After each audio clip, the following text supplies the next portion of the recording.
बहनों और भाइयों, कांग्रेस का नाम ही समस्या है और भारतीय जनता पार्टी का समाधान है।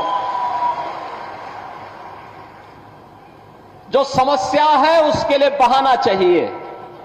कांग्रेस हमेशा बहाना बना करके देश की जनता को बेवकूफ बनाती रही है और यही कारण है देश में आतंकवाद की समस्या हो, उग्रवाद की समस्या हो, नक्सलवाद की समस्या हो, जातिवाद की समस्या हो, क्षेत्रवाद की हो, भाषावाद की हो, ये जितना भी विभाजन की बीज हैं, ये सभी विष बेल को बोने का कार्य, उसको पलवित और पोषित करने का कार्य कांग्रेस ने देश के अंदर आजाद भारत में किया।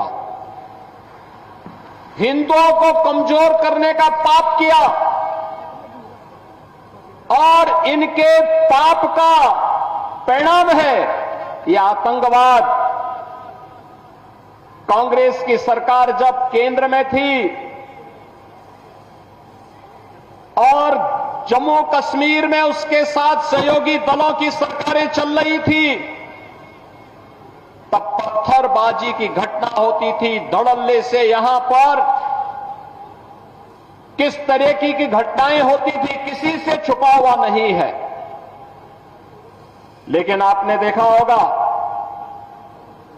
पिछले कई वर्षों से मोदी जी के आने के बाद गृह मंत्री के रूप में माननीय अमित शाह जी के आने के बाद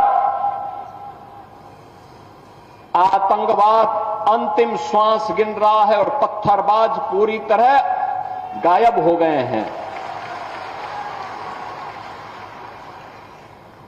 बहनों और भाइयों, ये परिवर्तन है, समाधान है। जिस जम्मू कश्मीर के लिए 1953 में भारतीय जनसंघ के संस्थापक अध्यक्ष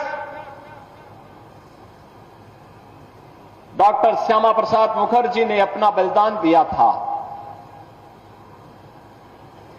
जिस जम्मू कश्मीर के अंदर उन्होंने एक नारा दिया था पूरे देशवासियों के लिए, वह नारा था, एक देश में दो प्रधान, दो विधान, दो निशान नहीं चलेंगे, नहीं चलेंगे। भारतीय जनसंघ और भारतीय जनता पार्टी का एक एक कार्यकर्ता भारत माता का हर सच्चा सपूत इसके लिए लड़ता रहा, कार्य करता रहा।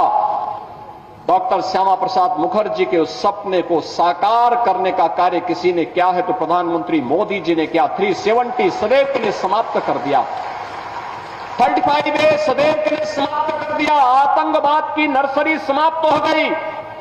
अन्यथा ये कांग्रेस हो या पीडीपी या फिर नेशनल कॉन्फ्रेंस, ये सभी तो जम्मू कश्मीर को आतंकवाद का एक वेयर हाउस बना चुके थे और वेयर हाउस से यहां का नौजवान जिसकी ऊर्जा यहां के विकास में लगनी चाहिए थी, जिसकी प्रतिभा का लाभ देशवासियों को मिलना चाहिए था, उस पूरे जम्मू कश्मीर को इन्होंने अपने राजनीतिक स्वार्थ के लिए तबाह करके रख दिया था।